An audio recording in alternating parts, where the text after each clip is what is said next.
Dasara especially Dasara ಕ್ರೀಡಾಕೂಟವನ್ನು ಅದ್ದೂರಿಯಿಂದ ನಡೆಸ್ತಾ ಇದ್ವಿ ಈ ಮೈದಾನದಲ್ಲಿ. ಹಂಪಿಯಿಂದ ಜ್ಯೋತಿ ತಗೊಂಬಂದು ಕನ್ನಡ ರಾಜ್ಯೋತ್ಸವದ ದಿನ ಅಲ್ಲಿ ಜ್ಯೋತಿ ಬೆಳೆಸ್ತಾ ಇದ್ವಿ.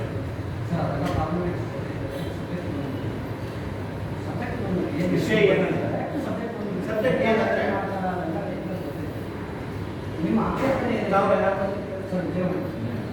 ನಮ್ದು ಆಕ್ಷೇಪಣೆ ಏನಿಲ್ಲ. ಈಗೇನು ಗ್ರೌಂಡ್ ಇದೆಯಲ್ಲ ಇದು ಯಾವುದಕ್ಕೂ ಉಪಯೋಗವಾದಂತಾಗಿದೆ. ಇಲ್ಲಿ ಹೊಡೆದಿರೋ ಮಣ್ಣು ಏನಿದೆಯಲ್ಲ ಕಲ್ಲು ಮಿಶ್ರಿತದಿಂದ ಕೂಡಿದೆ. ಈ ಮಣ್ಣನ್ನ ತುಂಗಭದ್ರಾ ಹಿನ್ನೀರಿದೆಯಲ್ಲ ವ್ಯಾಸಂಕೇರಿ ಗ್ರಾಮದಿಂದ ಅಕ್ರಮವಾಗಿ ಹೊಡಿತಾರೆ. ಅಂದರೆ ಅನುಮತಿ ಪಡೆಯದೆ ಅನ್ನೋದಕ್ಕಿಂತ ಅನುಮತಿ ಪಡೆಯೋದಕ್ಕಿಂತ ಮುಂಚೆನೆ ಆಮೇಲೆ ಅನುಮತಿಗೆ ಆಗ್ತಾರೆ ಪರವಾನಗಿ ತಗೊಳಲ್ಲ. ಆಮೇಲೆ ಇದಕ್ಕೆ ಗಣಿ ಇಲಾಖೆದು ಪರವಾನಗಿ ಇರಲ್ಲ. ಈಗಲೂ ನಾವು ವಿಚಾರಿಸಿದಾಗೆ ನಮ್ಗೆ ತಗೊಂಡಿರೋ RTI ಮಾಹಿತಿ ಪ್ರಕಾರ ಅದಕ್ಕೆ ಟ್ರಾನ್ಸ್ಪೋರ್ಟ್ ಏನು ಮಾಡ್ತಾರಲ್ಲ ಪರ್ಮಿಟ್ಗಳು ಇಶ್ಯೂ ಆಗಿಲ್ಲ ಇವತ್ತಿನವರೆಗೆ ಗಣಿ ಇಲಾಖೆ. ಒಂದು ಅಲ್ಲ ಸರ್, ಇದು ಏನಂದ್ರೆ PWD ಡಿಪಾರ್ಟ್ಮೆಂಟ್ ಅನುಷ್ಠಾನದಾಗ ಕಾಮಗಾರಿ ಪ್ರಾರಂಭ ಆಗುತ್ತೆ. ಇದನ್ನ ಟಿವಿ ಬೋರ್ಡ್ನಲ್ಲಿ ಲೋಕೋಪಯೋಗಿ ಇಲಾಖೆ PWD ಡಿಪಾರ್ಟ್ಮೆಂಟ್ನಲ್ಲಿ ಒಂದು ಲೆಟರ್ ಬರೀತಾರೆ. ನಮ್ಗೆ ಹಿಂಗೆ ಮಣ್ಣು ಬೇಕು 80,000 ಕ್ಯೂಬಿಕ್ ಮೀಟರ್. ಅವ್ರೇನು ಪ್ಲೇಸ್ ತೋರಿಸ್ತಾರ, ತುಂಗಭದ್ರಾ ಹಿಂಭಾಗದ ನೀರು ತೋರಿಸ್ತಾರೆ. ಅಲ್ಲಿಂದ ನೀವು ಲಿಫ್ಟ್ ಮಾಡ್ಕೋಬಹುದು. ಬಟ್ ಆಮೇಲೆ ಏನಾಗುತ್ತೆ, ಗಣಿ ಇಲಾಖೆ ಬರೀತಾರೆ ಟಿವಿ ಬೋರ್ಡ್ ಇವ್ರಿಗೆ ಹಿಂಗ ಎಷ್ಟು ರಾಯಿತಿ ಕಟ್ಟಿ ಹಿಂಗ ನೀವು ಇದು ಮಾಡಿ. ಬಟ್ ಇವತ್ತಿನ ರಾಯಿತಿ ಕಟ್ಟಿರಲ್ಲ.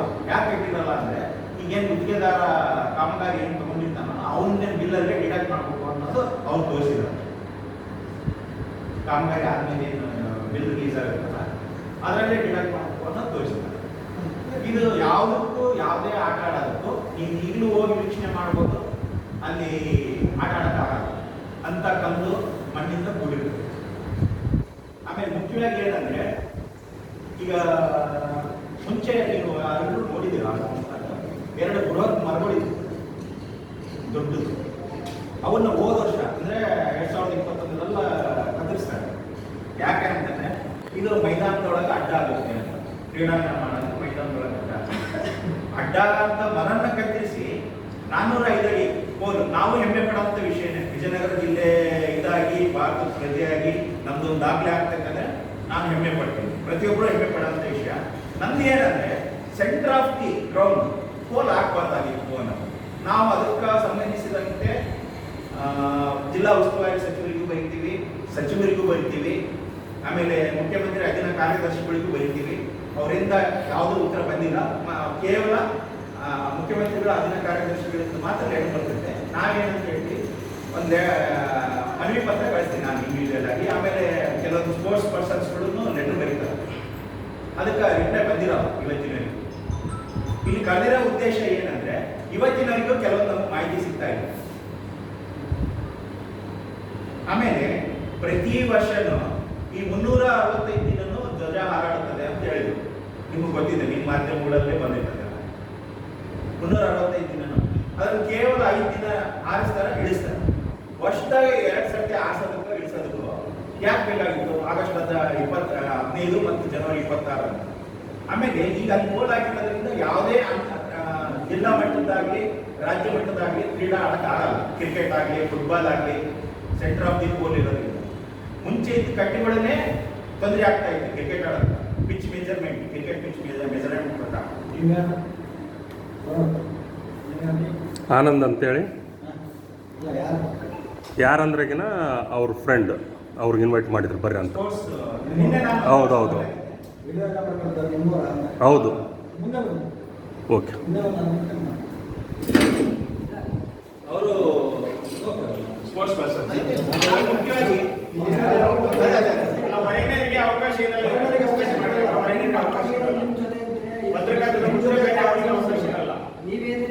ಒಬ್ಬರು ಯಾರನ್ನ ನನಗೆ ತಿಳಿಸಿದ್ರೆ ಈಗ ಪ್ರೆಸ್ ಮೀಟ್ ಮಾಡೋ ಸಂದರ್ಭದಲ್ಲಿ ಪತ್ರಕರ್ತರು ಹೊರತುಪಡಿಸಿ ಬೇರೆಯವರಿಗೆ ಅವಕಾಶ ಇರಲ್ಲ ಸರ್.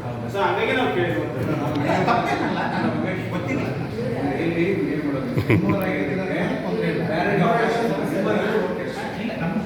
ನಮ್ಮವರಂದ್ರೇನು ಅವರು ಒನ್ ಆಫ್ ದಿ ಪ್ಲೇಯರ್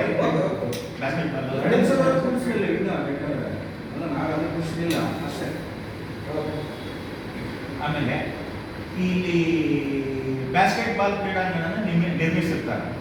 ಅಂದರೆ ಒಂದು HR G ಅಜಯ್ ಅನ್ನೋರು ಮತ್ತು ಬೊಗ್ಗಾ ಕುಟುಂಬದವರು ಸೇರಿ 30 ರಿಂದ 40 ಲಕ್ಷ ರೂಪಾಯಿ ಖರ್ಚು ಮಾಡಿ ಅಂತಾರಾಷ್ಟ್ರೀಯ ಗುಣಮಟ್ಟದ ಬ್ಯಾಸ್ಕೆಟ್ಬಾಲ್ ಮೈದಾನ ಮತ್ತು ಪೋಲ್ಗಳನ್ನು ಹಾಕಿರ್ತಾರೆ. ನೀವು ಕರ್ನಾಟಕದ ರಾಜ್ಯದ ಯಾವ ಮೂಲೆಗೆ ಹೋದ್ರೂ ನೋಡ್ಬೋದು, ಈ ಥರದ್ದು ಬ್ಯಾಸ್ಕೆಟ್ಬಾಲ್ ಗ್ರೌಂಡ್ ಎಲ್ಲಿ ಇರಲಿಲ್ಲ. ಅದನ್ನ ಏಕಾಏಕಿ ಅಂದರೆ ಅದು ಕನ್ಸಲ್ಟ್ ಇರೋಂಥ ವಿಜಯನಗರ ಕ್ಲಬ್ ಮೆಂಬರ್ಸ್, ಅದು ರಿಜಿಸ್ಟ್ರಲ್ದು ನನಗೆ ಗೊತ್ತಿಲ್ಲ, ಅವ್ರನ್ನ ಕನ್ಸಲ್ಟ್ ಮಾಡಲ್ಲ. ಆಮೇಲೆ ಅತಿ ಹೆಚ್ಚು ಯೂನಿವರ್ಸಿಟಿಗಳು, ಗುಲ್ಬರ್ಗಾ ಯೂನಿವರ್ಸಿಟಿ ಲೀವ್ ಪಡೆದಿರೋದು ಇಡೀ ರಾಜ್ಯದಲ್ಲೇ ನಮ್ಮವರೇ. ಅಂದರೆ ಮುಂಚೆ ಬಳ್ಳಾರಿ ವಿಜಯನಗರ ಒಂದಾಗಿತ್ತಲ್ಲ, ಬಳ್ಳಾರಿ ಡಿಸ್ಟಿಕ್ಕಿಂದ ಅದು ಹೊಸಪೇಟೆಯಲ್ಲೇ ವಿಜಯನಗರ ಕಾಲೇಜಿನವರೇ ಜಾಸ್ತಿ ಯೂನಿವರ್ಸಿಟಿ ಲೀವ್ ಪಡೆದಿರ್ತಾರೆ.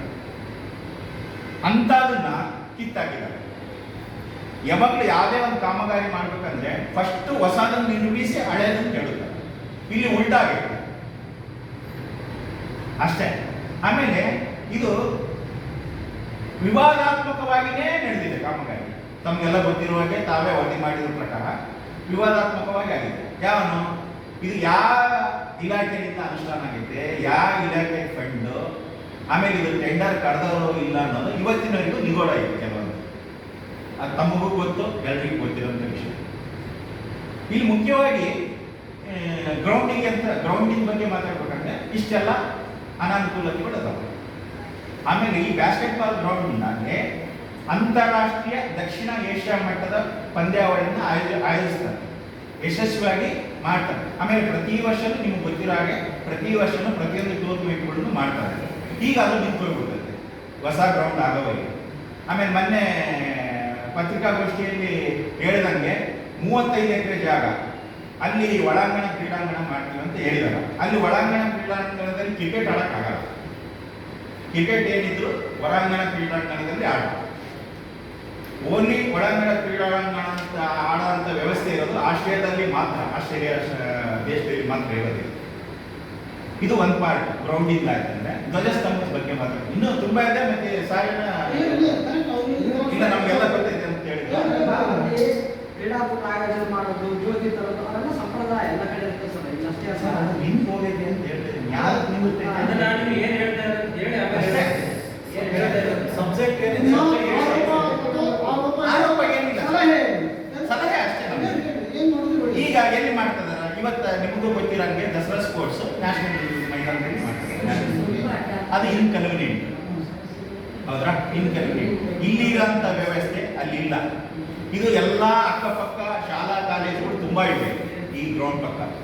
ಪಟೇಲ್ ನಗರದ, ಚಿಕ್ಕವಾಡಿಗೆ, ಅಮರಾವತಿ, ವಿಜಯನಗರ ಕಾಲೇಜು, ಶಂಕರಾನಂದ ಸಿಂಗ್ ಕಾಲೇಜು, ಇಲ್ಲೆಲ್ಲ ಅನುಕೂಲತೆ ಇತ್ತು. ಈಗ ಸೆಂಟರ್ ಆಫ್ ದಿ ಪೋಲ್ ಆಗಿರೋದ್ರಿಂದ ಇನ್ನೂ ಕಾಮಗಾರಿ ಪೂರ್ಣ ಆಗದೇ ಇರೋದ್ರಿಂದ ತೊಂದರೆ ಇದೆ. ಇದು ಯಾವಾಗ ಆಗುತ್ತೋ ಗೊತ್ತಿಲ್ಲ ಮೊನ್ನೆ. ಆಮೇಲೆ ಈಗ ಗ್ರೌಂಡ್ನಲ್ಲಿ ಮಣ್ಣು ಫಿಲ್ ಮಾಡ್ಬೇಕಂದ್ರೆ ತುಂಬ ತೊಂದರೆ ಇದೆ.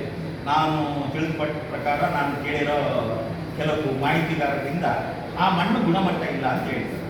ಈಗ ಅಕಸ್ಮಾತ್ ಅಲ್ಲಿ ಏನಾದ್ರು ಕ್ರಿಕೆಟ್ ಮ್ಯಾಚ್ ಆಡಬೇಕು ಅಂತಂದರೆ ಲೆದರ್ ಬಾಲ್ ಆಡಬೇಕಂದ್ರೆ ಲೆದರ್ ಬಾಲ್ ಎದ್ದಾಳುತ್ತೆ ಮೇಲೆ, ಆಡಕ್ಕೆ ಸೂಕ್ತ ಆಗಿಲ್ಲ.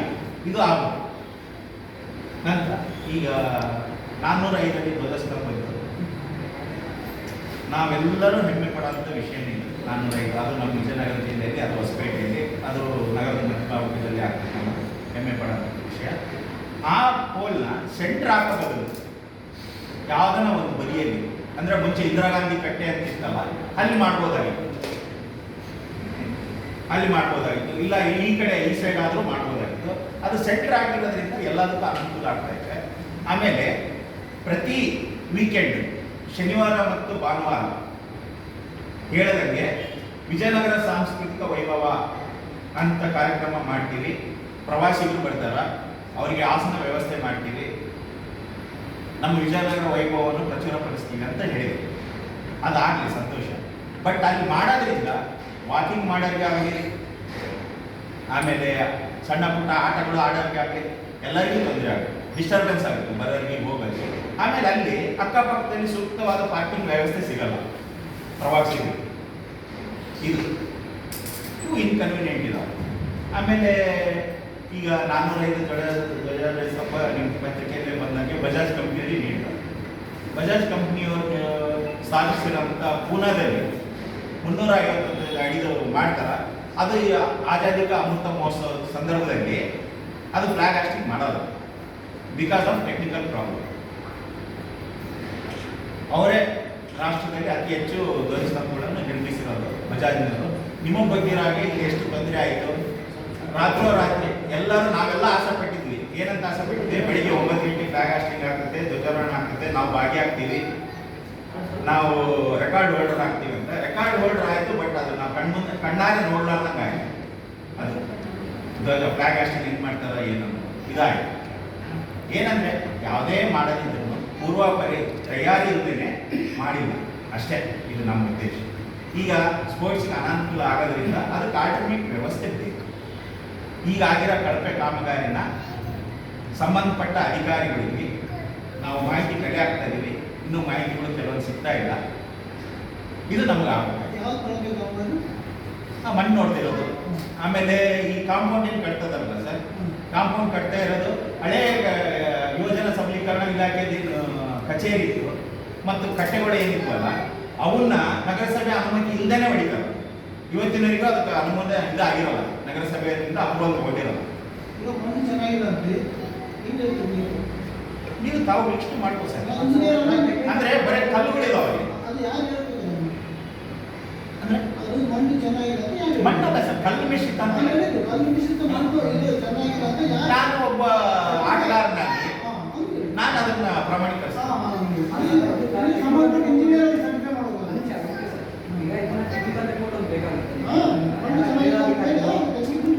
ಕ್ರೀಡಾಧಿಕಾರಿಗೆ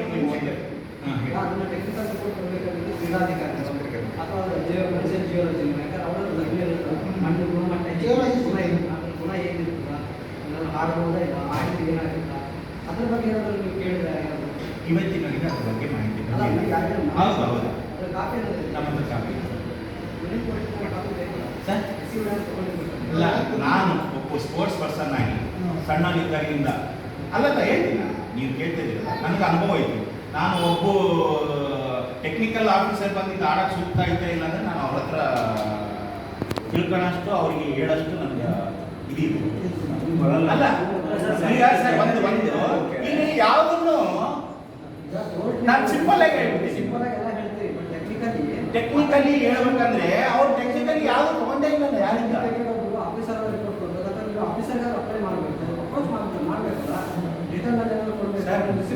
ಪತ್ರಿಕೆ ಹೋದರೆ ವೈಕುಂಠಪತಿ ಅನ್ನೋದ KRDL ಅಧಿಕಾರಿ ತಪ್ಸ್ಕೊಂಡು ಅಡ್ಡಾಡ್ತಾರೆ. ಇದೇ ವಿಚಾರನೆ, ಬೇರೆ ವಿಚಾರ ಅಲ್ಲ. ದಯವಿಟ್ಟು ನೀವು ಅನ್ಕೋಬೇಡ್ರಿ. ಇದಕ್ಕೆ ಸಂಬಂಧಿಸಿದ್ದೆ, ಮೈದಾನಕ್ಕೆ ಸಂಬಂಧಿಸಿದ ವಿಷಯಕ್ಕೆ ಅವ್ರು ಹೋಗ್ತಾರೆ.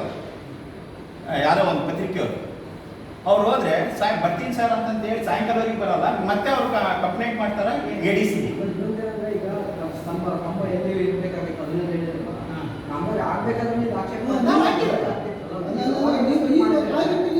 ಪತ್ರಿಕೆ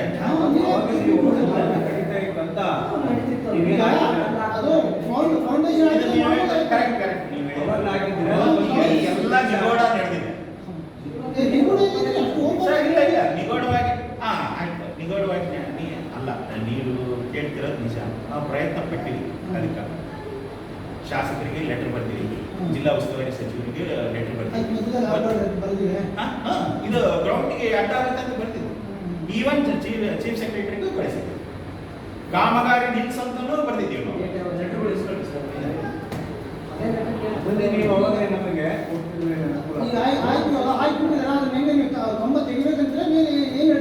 ತೆಗಿ ಅಂತ ಹೇಳಲ್ಲ ನಾವು, ಯಾಕಂದ್ರೆ ಅದು ನಮ್ಗೆ ಹೆಮ್ಮೆ. ಈಗ ತೆಗೆದ್ರೂ ಹೊಸಪೇಟೆ ಸುತ್ತಮುತ್ತ ಯಾವ ಭಾಗದಲ್ಲಿ ಆದ್ರೂ ಮಾಡ್ಬೋದಾಗಿ ಸೆಂಟರ್ ಆಫ್ ದಿ ಗ್ರೌಂಡ್ ಅದು ಇಲ್ಲ, ಇದೇ ಗ್ರೌಂಡ್ ಅಲ್ಲೇ ಇರ್ಲಿ, ಬೇರೆ ಕಡೆ ಶಿಫ್ಟ್ ಮಾಡಿಸ್ರಿ. ತೆಗಿ ಅಂತ ಹೇಳಲ್ಲ ನಾವು.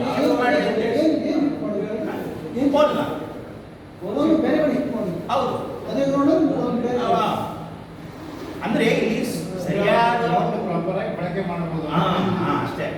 ಇಲ್ಲಿ ಮುಂಚೆನೆ ಒಂದು ಸಾರ್ವಜನಿಕ ಮೀಟಿಂಗ್ ಕರೆದು DC ಅವರಾಗಲಿ ಯಾವುದೇ ಅಧಿಕಾರಿಗಳಾಗಲಿ, ಇಲ್ಲಿ ನಾವು ಈಗ ಸ್ವತಂತ್ರ 75ನೇ ಸ್ವತಂತ್ರೋತ್ಸವದ ಅಂಗವಾಗಿ, ಆಜಾದಿ ಕಾ ಅಮೃತ ಮಹೋತ್ಸವದ ಅಂಗವಾಗಿ ಇಲ್ಲಿ ಒಂದು 405 ಅಡಿ ಧ್ವಜಸ್ತಂಭ ಸ್ಥಾಪನೆ ಮಾಡ್ತಾ ಇದೀವಿ. ಈ ಪ್ರತಿಯೊಂದಕ್ಕೂ ಕರೀತಾರೆ. ಇಲ್ಲಿ ಸಾರ್ವಜನಿಕರಿಂದ ಆಹ್ವಾನ ಸ್ವೀಕರಿಸಬೇಕಾಗಿತ್ತು. ಆಮೇಲೆ ಹಳೆಯ ಆಟಗಾರರನ್ನು ಸಂಪರ್ಕ ಟ್ರೈನ್ ಒಂದು ಟಿಕೆಟ್ ತಗೊಂಡಿರೋದು ನಿಜ. ಅಧಿಕಾರಿಗಳನ್ನೇ ಇಲ್ಲಿ ಮಾಹಿತಿ ಕೊಟ್ಟಿಲ್ಲ. ನಮ್ಗೆ ಇರೋದು ಬ್ಲೇಮ್ ಅಧಿಕಾರಿಗಳ ಮೇಲೆ, ಭ್ರಷ್ಟ ಅಧಿಕಾರಿಗಳ ಮೇಲೆ. ಇವ್ರು ಯಾವ ಒತ್ತಡದಿಂದ ಕೆಲಸ ಮಾಡ್ಯಾರ ಹೇಳಿದ್ನಲ್ಲ ಸರ್. ಹೊಸಪೇಟೆಗ ಇದಕ್ಕಿನ ಸ್ಥಳಾಂತರ ಮಾಡು, ಇದಕ್ಕಿನ ಒಳ್ಳೆಯ ಸ್ಥಳವನ್ನು ಈಗ ಪ್ರವಾಸಿಗೋಸ್ಕರ ಹೊಸಪೇಟೆಗೆ ಹತ್ರ ಆಗುತ್ತೆ. ಯಾರಾದರೂ ಹೋಗಿ ಬೈಕ್ ಮೇಲೆ, ಟೂ ವೀಲರ್ ಮೇಲೆ ನಡ್ಕೊಂಡಾಗಾದ್ರೂ ಹೋಗಿ ನೋಡ್ಬೋದು. 365 days ಆರಿಸ್ತಾರೆ, ಒಳ್ಳೆಯದು. ಆಮೇಲೆ ಆ ಪೋಲ್ ಏನು ಇನ್ಸ್ಟಾಲೇಷನ್ ಮಾಡಿದ್ರಲ್ಲ 5 ದಿನಕ್ಕೆ ಕಳಿಸಿದ್ರು. 500 kg ಅಡಿ 500 kg ಇದು ವೇಟ್ ಇರೋಂಥದ್ದನ್ನ ಆ ಪೋಲ್ ತಡ್ಕೊಳ್ಳಿಲ್ಲ, ಬೆಂಡಾಗ ಪರಿಸ್ಥಿತಿ ಐತಂತ ತಿಳಿಸಿದ್ರು. ಆಮೇಲೆ ಇಲ್ಲೇ ಸ್ಥಾಪನೆ ಆಗಿರೋಂಥ ಜೋಳದ ರಾಶಿ ಗುಡ್ಡದ ಮೇಲೆ 15ನೇ ತಾರೀಕು ಫ್ಲಾಗ್ ಹಾಸ್ಟಿಂಗ್ ಮಾಡ್ತಾರೆ ಬೆಳಿಗ್ಗೆ. 16ನೇ ತಾರೀಕು ಬೆಳಿಗ್ಗೆ 9 ಗಂಟೆಗೆ ಅದು ಅರ್ಧ ಮಟ್ಟಕ್ಕೆ ಆಗಿರ್ತದೆ. ಅದ್ರ ಬಗ್ಗೆ ನಮ್ಮ ಹತ್ರ ಇವಿದಾವೆ. ಅರ್ಧಕ್ಕೆ ಆಗಿರ್ತದೆ. ನಾನು ಸೋಷಿಯಲ್ ಮೀಡಿಯಾದಲ್ಲಿ ಹಾಕಿದ ಮೇಲೆ 12 ಗಂಟೆಗೆ ಅದ್ರ ಮತ್ತೆ ಪುನಃ ಮೇಲೆ ಇರಿಸ್ತಾರೆ. ಅರ್ಧ ಯಾವಾಗ ಆಗುತ್ತೆ ಧ್ವಜ ಯಾರನ್ನ ನಿಧನರಾದಾಗ ಗಣ್ಯ ವ್ಯಕ್ತಿಗಳು ಶೋಕಾಚಾರ ಟೈಮ್ ಮೇಲೆ ಆಗುತ್ತೆ. ಅದು 75ನೇ ವರ್ಷ ಆಜಾದಿ ಕಾ ಅಮೃತ ಮಹೋತ್ಸವ ದಿನನೇ ಮರುದಿನನೇ ಅರ್ಧ ಮಟ್ಟಕ್ಕೆ ಆಗುತ್ತೆ. ಯಾರು ನೋಟಿಸ್ ಮಾಡಲ್ಲ. ನಿರ್ವಹಣೆ ಇಲ್ಲ ಅಂದಮೇಲೆ ಇಂಥದ್ದು ಮಾಡೋಂಥದ್ದು ಏನಿದೆ? ಇಲ್ಲೇ ಹೊಸಪೇಟೆಯಲ್ಲಿ ಯಾವ ಭಾಗದಲ್ಲೇ ಮಾಡಿದ್ರು ನಾವು ಸಂತೋಷ. ಬಟ್ ಇದೇನಂದ್ರೆ ಇಲ್ಲಿ ಆಟ ಆಡೋಕ್ಕೆ ತೊಂದರೆ ಆಗುತ್ತೆ, ಹಿರಿಯ ನಾಗರಿಕರಿಗೆ ವಾಕಿಂಗ್ ಮಾಡಕ್ಕೆ ತೊಂದರೆ ಆಗುತ್ತೆ. ಇದು ಸೆಂಟರ್ ಆಫ್ ದಿ ಸಿಟಿ ಇರೋದ್ರಿಂದ ಇಲ್ಲಿ ಮಾಡೋದ್ರಿಂದ ಅವ್ಯವಸ್ಥೆ ಆಗುತ್ತೆ. ಆಟ ಆಡೋಕ್ಕಾಗಲಿ, ವೀಕ್ಷಣೆ ಮಾಡೋಕ್ಕಾಗಲಿ ಆಗುತ್ತೆ. ಲೇಟಾಗಿ ರಿಯಾಕ್ಟ್ ಆದಂದ್ರೆ ನನಗೆ ಮಾಹಿತಿ ಬರಲಾರ್ದೆ ಸರ್, ಮಾಹಿತಿ ಬರಲಾರ್ದೆ ನಾನು ಹೋಗಕ್ಕಂತ ಆಗಲ್ಲ ಸರ್. ಈಗ ಟೆಂಡರ್ ಯಾವಾಗ ಕರ್ತಾರೆ ನಿಮಗೆ ಗೊತ್ತಿದೆ. ಕಾಮಗಾರಿ ಪ್ರಾರಂಭ ಆಗಿ ಕಾಮಗಾರಿ ಮುಕ್ಕಾಲು ಭಾಗ ಮುಗಿಯಕ್ಕೆ ಬಂದಾಗ ಟೆಂಡರ್ ಕರ್ತಾರೆ. ಈಗ 26ನೇ ತಾರೀಕು ಜಿಲ್ಲಾ ಕ್ರೀಡಾಂಗಣ ತೊಂದರೆ ಆಗ್ತಿಲ್ಲ ಅಂತಿರಲ್ಲ, ಜಿಲ್ಲಾ ಕ್ರೀಡಾಂಗಣ ಬೇರೆ ಬೇರೆ ಆಗ್ತಾ ಇದೆ.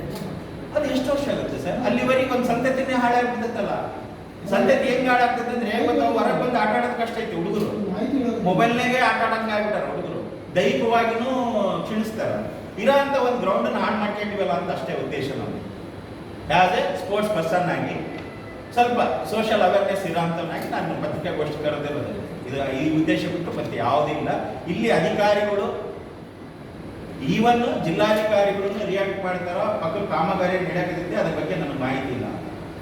ಆರಂಭದಲ್ಲಿ ಕೆಲವೊಂದು ಸಂಘಟನೆಗಳು, ಕೆಲವೊಂದು ಪಕ್ಷಗಳು ಹೋರಾಟ ಮಾಡ್ತಾರೆ, ಇದು ಕಾಮಗಾರಿ ಟೆಂಡರ್ ಆಗೈತೆ ಇಲ್ಲ.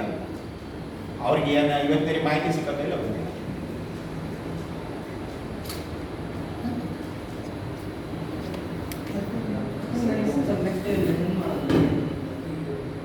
ನೀವು ಹೋಗಿ ಈಗ ನಾವಂತೂ ಕೇಳ್ತಾ ಇದೀವಿ ಅಧಿಕಾರಿಗಳನ್ನ. ಸಿಂಪಲ್ ಆಲ್ಟರ್ನೇಟಿವ್ ವ್ಯವಸ್ಥೆ ಅಂದ್ರೆ ಆ ಪೋಲ್ನ ಶಿಫ್ಟ್ ಮಾಡ್ಬೇಕು. ಅದೇ ಗ್ರೌಂಡ್ ಅಲ್ಲೇ ಶಿಫ್ಟ್ ಮಾಡಿ ಬೇರೆ ಕಡೆ ಶಿಫ್ಟ್ ಮಾಡಿ ಶಿಫ್ಟ್ ಮಾಡಿದ್ರೆ ಎಲ್ಲದಕ್ಕೂ ಅನುಕೂಲ ಆಗುತ್ತೆ. ಮಣ್ಣಾದ್ರೂ ನಾನು ಚೇಂಜ್ ಮಾಡಲೇಬೇಕಾಗುತ್ತೆ. ನೀವು ಯಾರನ್ನ ಆಟಗಾರನ ಕೇಳ್ರಿ, ಯಾರನ್ನ ತಗ್ಗನ್ನ ಸಂಪರ್ಕ ಮಾಡಿ, ಯಾವ ಅಧಿಕಾರಿಗಳನ್ನ ಕೇಳ್ರಿ, ಅದ್ರ ಮೇಲೆ ಏನ್ ಮಣ್ಣು ಹೊಡಿತಾರ ನೆಕ್ಸ್ಟ್. ನಾನು ಅಷ್ಟು ಸ್ಥಿತಿವಂತ ಇಲ್ಲ ಸರ್. ಬೇಕಾಗುತ್ತೆ PIL ಹೋಗ್ಬೇಕಂದ್ರೆ ಮಿನಿಮಮ್ ಇಲ್ಲ. PIL ಹೋಗ್ಬೇಕಂದ್ರೆ ಸಮ್ ಅಮೌಂಟ್ ಡೆಪಾಸಿಟ್ ಮಾಡ್ಬೋದು. ಅದು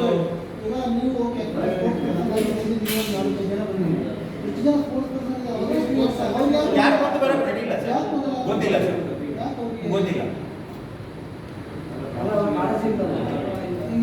ಅಲ್ಲ ನನಗೆ ಕಾಳಜಿ ಐತೆ, ನಾವು ಬಂದೀನಿ ಸರ್. ನನ್ನ ಸ್ನೇಹಿತ ಬರ್ತಾರ, ಗೊತ್ತಿಲ್ಲ ಸರ್. ಅವ್ರು ಯಾಕೆ ಹೋರಾಟ ಮಾಡಿಲ್ಲ ಸ್ಪೋರ್ಟ್ಸ್ ಮೊನ್ನೆ ಒಬ್ರು ಸ್ಟೇಟ್ಮೆಂಟ್ ಕೊಡ್ತಾರ, ವಿಷ್ಣು ವರ್ಧನ್ ಅಂತಂದಿನ ಬ್ಯಾಸ್ಕೆಟ್ಬಾಲ್ ಗ್ರೌಂಡ್ ಕಿತ್ತಾಕಿದ ಬಗ್ಗೆ ನಾನು ಒಂದು ಪೇಪರ್ ಸ್ಟೇಟ್ ನೀವೇ ಒಂದು ಸ್ಪೋರ್ಟ್ಸ್ ಸೇರ್ಕೊಂಡು ಒಂದು ಸಂಘ ಕಟ್ಟಿ ಮಾಡಿ ಹೋರಾಟ ತಪ್ಪಿಲ್ಲ. ಸಂಘ ಕಟ್ಟಕ್ಕೆ ದುಡ್ಡಾಗಿಲ್ಲ ಸರ್. ಪತ್ರಿಕಾಗೋಷ್ಠಿ ನಾನು ನಮ್ಮ ಸ್ನೇಹಿತರಿಗೆ ನನಗೆ ಪರಿಚಿತ ಇರೋಂಥ ಗ್ರೂಪ್ಗಳಿಗೆ ಕರೆದು ನೀವು ಏನಾರ ಸಜೆಷನ್ಸ್ ಇದ್ರೆ ಹೇಳ್ರಿ ಬನ್ನಿ ಅಂತಂದ್ರೆ ಯಾರು ಬಂದಿಲ್ಲ. ಒಬ್ಬನೇ ಬಂದು ಪತ್ರಕರ್ತರು ಯಾರು ಎಲ್ಲ ನಮ್ಮ ಸ್ನೇಹಿತರು. ನಾನು ಹೆಮ್ಮೆ ಒಬ್ಬನನ್ನದ ನಂಜಿನಿ.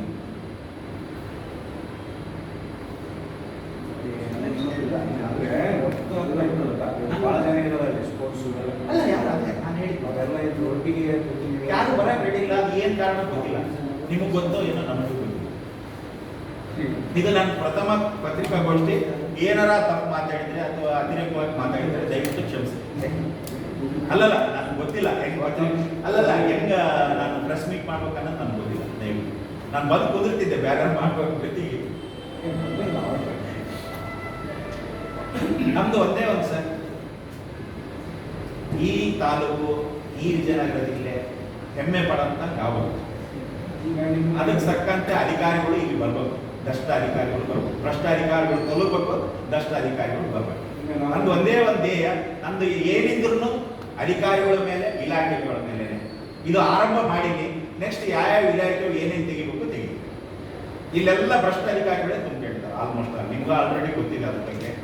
ಒಂದು ನ್ಯಾಷನಲ್ ಇಶ್ಯೂ ಇರೋಂಥದನ್ನೇ ಸರಿಯಾಗಿ ಅದಕ್ಕೆ ಪೂರ್ವಪರ ಯೋಜನೆ ತಯಾರಿಸ್ದೇನೆ, ಎಸ್ಟಿಮೇಷನ್ ಮಾಡ್ದೇನೆ, ಸಾರ್ವಜನಿಕರಿಂದ ಆವಾಗ ತಗೊಳದೇ ಮಾಡ್ತಾರಂದ್ರೆ ನೀವು ಅರ್ಥ ಮಾಡ್ಬೋದು.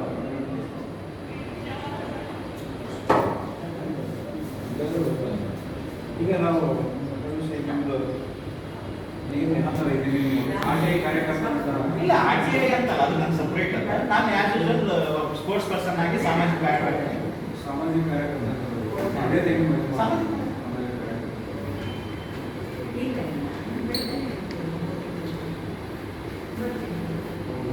ಪ್ರೆಸ್ ನೋಟು ಮತ್ತು ಡಾಕ್ಯುಮೆಂಟ್ಸ್ ಜೆರಾಕ್ಸ್ ರೆಡಿ ಟು ಅದೇ ನಾನು ತಮ್ಮ ಮುಂಚೆನೇ ಹೇಳ್ತೀನಿ. ಫಸ್ಟ್ ನನ್ನ ನನಗೆ ಮಾಹಿತಿ ಗೊತ್ತಿಲ್ಲ. ಜೆರಾಕ್ಸ್ ಕೊಡ್ಬೇಕಲ್ಲ. ಈಗ ಕೊಡ್ತೀನಿ ಸರ್. ನಿಮ್ಗೆ ಎಷ್ಟು ಕಾಪಿಗಳು ಬೇಕಂತ ಹೇಳಿ ಏನೇನೋ ಕೊಟ್ಟಿಲ್ಲ ಅದು ಬೇಕಲ್ಲ. ಅದೇ ಆಯ್ತು. ಎಷ್ಟು ಸೆಟ್ ಬೇಕು? ನೀವು ಏನಿಲ್ಲ 20 ಸೆಟ್ ಮಾಡಿ. ಅಲ್ಲ ಚೀಫ್ ಸೆಕ್ರೆಟರಿ ಯಾರು CM ಸೆಕ್ರೆಟರಿ ಅವ್ರು ಹೇಗೆ ಲೆಟರ್ ಬಂದಿಲ್ಲ ಅದು ಮಾಡಬೇಡ್ರಿ ಅಂತ ಅವು ಇಂಪಾರ್ಟೆಂಟ್. ಇದೆ ಸರ್. ಅವೇ ಅವು ಇಂಪಾರ್ಟೆಂಟ್. ಅಲ್ಲ ಅವರು ಕನ್ಸಲ್ಟ್ ಇದಕ್ಕೆ ಬರೀತಾರೆ.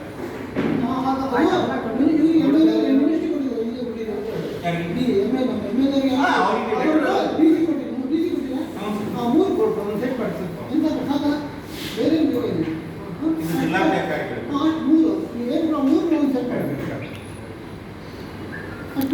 ಒಂದು 20 ಮಾಡಿ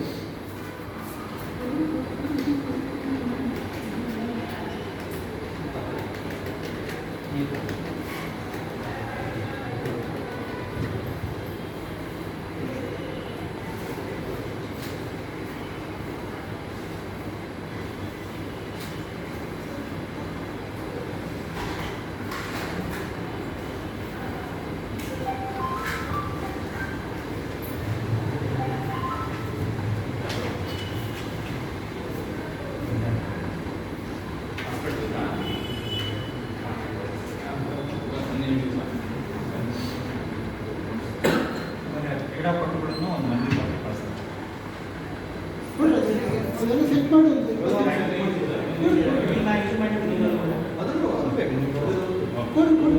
ನೀವು ರಾಜ್ಯ ಸರ್ಕಾರದಿಂದ ನಿಮಗೆ ವಾಪಸ್ ಕೊಟ್ಟಿದ್ದೀರಾ ಅದನ್ನು ಕೊಡಿ. ಆಮೇಲೆ ನೀವು ಆರ್ಟಿನಲ್ಲಿ ಅಂತ ಹೇಳ್ಬಿಟ್ಟು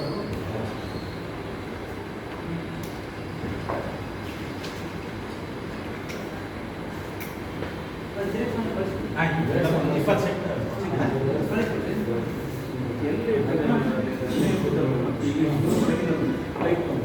ಮತ್ತೆ ಗಾಡಿನ ನೋಡಬೇಕು. ಡಾಕ್ಯುಮೆಂಟ್ಸ್ ಕೊಟ್ಟ ಮೇಲೆ ನಾವು ಆಪರೇಟ್ ಗಾಡಿ ಏನು ಹೇಳ್ಬೋದು ದಿವಸ 1.5 ನಿಮಿಷ 2 ನಿಮಿಷ ನಿಮ್ಮ ಆವಕ ಯಾರು ಏನಾಗಿದೆ ಪಾಪ ಪ್ರೆಸ್ ಎಲ್ಲ ಪಾಪ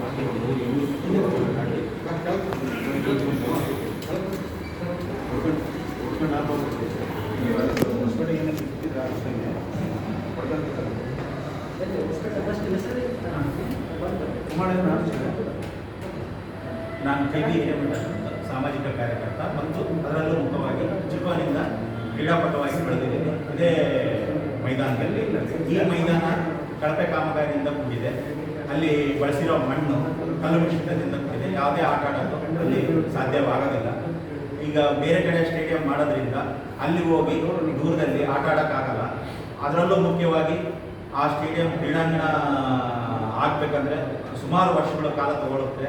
ಇದೇ ಕ್ರೀಡಾಂಗಣದಲ್ಲೇ ಇದೇ ಪೋಲನ್ನು ಯಾವುದಾದ್ರೂ ಒಂದು ಬದಿಯಲ್ಲಿ ಸ್ಥಳವನ್ನು ಸೂಕ್ತವಾಗಿ ಪರಿಶೀಲನೆ ಮಾಡಿ ಅಲ್ಲಿ ಸ್ಥಳಾಂತರಿಸಿದರೆ ಎಲ್ಲ ಆಟಗಳು ಆಡೋದಕ್ಕೂ ಅನುಕೂಲ ಆಗುತ್ತೆ. ಈ ದಿನ ನಾನು ಪತ್ರಿಕಾಗೋಷ್ಠಿ ಕರೆದಿರೋ ಉದ್ದೇಶ ಇಲ್ಲಿ ಪಾರದರ್ಶಕತೆಯಿಂದ ಕೂಡಲೇ ಕಾಮಗಾರಿಗಳನ್ನು ಮಾಡಿರ್ತಾರೆ. ಯಾವುದೇ ಟೆಂಡರ್ ಪ್ರಕ್ರಿಯೆಯನ್ನು ಕೈಗೊಳ್ಳದೆ ಮುಂಚಿತವಾಗಿಯೇ ಕೈಗೊಂಡು ಆಮೇಲೆ ಅದನ್ನು ಕಾಮಗಾರಿ ನಡೆಸಿರ್ತಾರೆ. ದಯವಿಟ್ಟು ಇದ್ರ ಬಗ್ಗೆ ತನಿಖೆ ನಡೆಸಿ ಸಂಬಂಧಪಟ್ಟ ಅಧಿಕಾರಿಗಳನ್ನು ಮತ್ತು ಅಲ್ಲಿ ಭ್ರಷ್ಟತೆಯೂ ಕೂಡಿದೆ ಅಂತ ಜನಸಾಮಾನ್ಯರ ಮಾತಾಗಿದೆ. ಅದನ್ನು ಕೂಲಂಕಷವಾಗಿ ತನಿಖೆ ನಡೆಸಿ ಆ ತಪ್ಪಿತಸ್ಥರು ಯಾರಿದ್ದಾರ ಅವ್ರ ವಿರುದ್ಧ ಕ್ರಮ ಕೈಗೊಳ್ಬೇಕು. ಇಲ್ಲಾಂದರೆ ನಾನೇ ಕಾನೂನಾತ್ಮಕವಾಗಿ ಹೋರಾಟ ಮಾಡಿ ಸರ್, ಈಗ ಅದು ಮಣ್ಣು ಮತ್ತು ಏನೆಲ್ಲ ಅದು ತುಂಗಭದ್ರಾ ಜಲಾಶಯದ ಹಿನ್ನೀರಿನಿಂದ ತಂದಿರ್ತಾರೆ.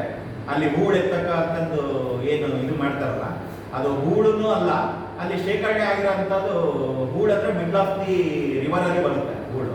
ಬಟ್ ಇದು ತುದಿ ಭಾಗದಲ್ಲಿ ಅಂದರೆ 80 ಕ್ಯೂಬಿಕ್ ಮೀಟರ್ 80,000 ಕ್ಯೂಬಿಕ್ ಮೀಟರ್ನ ಅಲ್ಲಿಂದ ಗಣಿ ಇಲಾಖೆಯ ಪರ್ಮಿಟ್ಗಳಲ್ಲದೆ ರಾಜಾರೋಷವಾಗಿ ಹೊಡೆದಿತ್ತು ಆಗಲೇ. ಮತ್ತು ಅದು ಯಾವುದೇ ಆಟ ಆಡೋಕ್ಕೆ ಸೂಕ್ತವಾಗಲ್ಲ. ಅದರಲ್ಲೂ ಮುಖ್ಯವಾಗಿ ಇತ್ತೀಚಿನ ಜನಪ್ರಿಯ ಕ್ರೀಡೆಗಳಾದ ಕ್ರಿಕೆಟನ್ನಂತೂ ಅಲ್ಲಿ ಲೆದರ್ ಬಾಲ್ನಿಂದ ಆಡೋಕ್ಕೆ ಸಾಧ್ಯನೇ ಇಲ್ಲ. ಮತ್ತು ಈ ಧ್ವಜಸ್ತಂಭ ಮಿಡ್ಲ್ ಆಫ್ ದಿ ಗ್ರೌಂಡ್ ಇರೋದ್ರಿಂದ ಎಲ್ಲ ಆಟಗಳಿಗೆ ತೊಂದರೆ ಆಗುತ್ತೆ. ಈಗ ಜಿಲ್ಲಾ ಕ್ರೀಡಾಂಗಣ 35 ಎಕರೆ 35 ಕೋಟಿ ವೆಚ್ಚದಲ್ಲಿ NH ಹತ್ರ ಮಾಡ್ತೀವಿ ಅಂತ ಹೇಳಿದಾರ. ನಮಗೂ ಅದ್ರ ಬಗ್ಗೆ ಹೆಮ್ಮೆ ಇದೆ. ಬಟ್ ಅಲ್ಲಿ ಕ್ರೀಡಾಂಗಣ ಮಾಡಬಲ್ಲ ಕ್ರೀಡಾ ತರಬೇತಿ ಕೇಂದ್ರ ಮಾಡಿದರೆ ಹೊರ ರಾಜ್ಯದಿಂದ ಹೊರ ಊರುಗಳಿಂದ ಬಂದು ಅಲ್ಲಿ ವಸತಿ ಮಾಡಿ ಯಾರು ಸ್ಪೋರ್ಟ್ಸ್ ಬಗ್ಗೆ ಅತಿ ಆಸಕ್ತಿ ಇರುತ್ತೆ ಅಲ್ಲಿ ನೋಂದಣಿ ಪಡ್ಕೊಂಡು ಉತ್ತಮ ಕ್ರೀಡಾಪಟುಗಳನ್ನು ತಯಾರಿಸೋದು ಸೂಕ್ತ. ಇಲ್ಲಿ ಈ ಕ್ರೀಡಾಂಗಣವನ್ನು ಹೀಗೆ ಉಳಿಸ್ಕೊಂಡು ಇಲ್ಲಿ ಲೋಕಲೈಟ್ಸ್ಗಳಿಗೆ ಬ್ಯಾಸ್ಕೆಟ್ಬಾಲು ಆಮೇಲೆ ಫುಟ್ಬಾಲು ಇಂಥ ಆಟಗಳು ಆಡ್ಬೋದು. ಆಮೇಲೆ ಈಗಿರೋ ಒಳಾಂಗಣ ಕ್ರೀಡಾಂಗಣ ಐತಲ್ಲ, ಅಲ್ಲಿ ನಾವು ಹೋಗ್ಬೇಕಂದ್ರೆ ಮೆಂಬರ್ಶಿಪ್ ಆಗಬೇಕು. ಆಮೇಲೆ ಪ್ರತಿ ತಿಂಗಳು ಶುಲ್ಕ ಕಟ್ಟಬೇಕು. ನಮ್ಮಂಥ ಜನಸಾಮಾನ್ಯರು ಶುಲ್ಕ ಕಟ್ಟಿ ಆಡೋಂಥ ವ್ಯವಸ್ಥೆ ಆಗಲ್ಲ. ಮುಂದೆ ಅಲ್ಲಿ ಏನಾರ ಕ್ರೀಡಾಂಗಣ ಮಾಡಿದರೆ ಅಲ್ಲಿನೂ ಅದೇ ವ್ಯವಸ್ಥೆ ಆಗುತ್ತೆ. ಫೀಸ್ ಕಟ್ಟಿ ಆಡೋಂಥ ಸೌಲಭ್ಯತೆ ಸಿಗಲ್ಲ ಬಡವ್ರ ಮಕ್ಕಳಿಗಾಗಲಿ ಗ್ರಾಮೀಣ ಪ್ರದೇಶದ ಮಕ್ಕಳಿಗಾಗಲಿ. ಇದನ್ನ ಪರಿಶೀಲಿಸಿ ನಂದೇನಂದ್ರೆ ಒಂದು ಸಭೆ ಕರೆದು ಸಾರ್ವಜನಿಕ ಸಭೆ ಕರೆದು ಎಲ್ಲರನ್ನು ಎಲ್ಲರಿಂದ ಸಲಹೆ ಪಡೆದು ಒಂದು ಸೂಕ್ತವಾದ ನಿರ್ಣಯ ಕೈಗೊಂಡು ಇದಕ್ಕೆ ಸಂಬಂಧಪಟ್ಟ ಇಲಾಖೆಗಳು, ಮಂತ್ರಿಗಳು, ಮುಖ್ಯಮಂತ್ರಿಗಳು, ಯಾಕಂದ್ರೆ ಇಲ್ಲಿ ಅಂತಾರಾಷ್ಟ್ರೀಯ ಮಟ್ಟದಲ್ಲಿ 9ನೇ ಧ್ವಜಸ್ತಂಭ ಇದೆ. ಆಮೇಲೆ ಭಾರತದ ಮೊಟ್ಟ ಮೊದಲನೇ ಧ್ವಜಸ್ತಂಭ, ಅತಿ ಎತ್ತರದ ಧ್ವಜಸ್ತಂಭ. ಇದು ನಮ್ಮೆಲ್ಲರಿಗೂ ಹೆಮ್ಮೆ. ಇದಕ್ಕೆ ಸೂಕ್ತವಾದ ಒಂದು ವ್ಯವಸ್ಥೆ ಮಾಡಿ ಅಂತ ನಾನು ಕಳಕಳಿಸಿದ್ದೀನಿ. ನಿಮ್ಮ ನೇರ ಆರೋಪ ಯಾರು? ಭ್ರಷ್ಟ ಅಧಿಕಾರಿಗಳ ಮೇಲೆ ನೇರ ಆರೋಪ. ನಾನು ಇದು ಮಾಡಲ್ಲ. ಭ್ರಷ್ಟ ಅಧಿಕಾರಿಗಳಿಂದನೇ ಇದು ನಡೆದಿರೋದು. ಭ್ರಷ್ಟ ಅಧಿಕಾರಿಗಳು ಯಾಕಂತಂದ್ರೆ ಯಾವುದೇ ಟೆಂಡರ್ ಕರೆಯೋದು ಯಾವ ಕಾಮಗಾರಿನೂ ಮಾಡೋಕ್ಕಾಗಲ್ಲ. ಆಮೇಲೆ ಇದೇನು ಎಮರ್ಜೆನ್ಸಿ ಮಾಡೋಂಥದ್ದಿದೆ, ಇದನ್ನ ನೀವು ಮೇದಲ್ಲಿ ಪ್ರಾರಂಭ ಮಾಡೋದು ಜನವರಿನಲ್ಲೇ ಮಾಡ್ಬೋದಾಗಿತ್ತಲ್ಲ. ತರಾತುರಿ ಮಾಡೋಂಥದ್ದು ಏನಿತ್ತು? ನಾವೆಲ್ಲರೂ ಆಸೆ ಪಟ್ಟಿದ್ದೀವಿ ಬೆಳಗ್ಗೆ 9 ಗಂಟೆ ಫ್ಲಾಗ್ ಹಾಸ್ಟಿಂಗ್ ಆಗ್ತದೆ ಅಂತ ನೀವು ಪತ್ರಿಕೆಗಳಲ್ಲಿ ಬಂತು, ಮೊಬೈಲ್ಗಳಲ್ಲಿ ಬಂತು. ನಾವು 9 ಗಂಟೆ ಬೆಳಿಗ್ಗೆ 6 ಗಂಟೆಗೆ ನೋಡಿದ್ರೆ ಅಲ್ಲಿ ಜಾಟ ಹಾರಾಡ್ತಿತ್ತು. ಅದು ರಾತ್ರಿ ಹೆಂಗೆ ಆಡಿಸಿದ್ರು ಏನು ಆಡಿಸಿದ್ರು ಆ ಭಗವಂತಿಗೆ ಗೊತ್ತು, ಅಲ್ಲಿದ್ದರಿಗೆ ಗೊತ್ತು. ಇಷ್ಟೇ. ಆಗುವ ಸಮಸ್ಯೆ. ಹಾಂ. ಭಾಳ ಲೇಟ್ ಮಾಡಿದ್ರೆ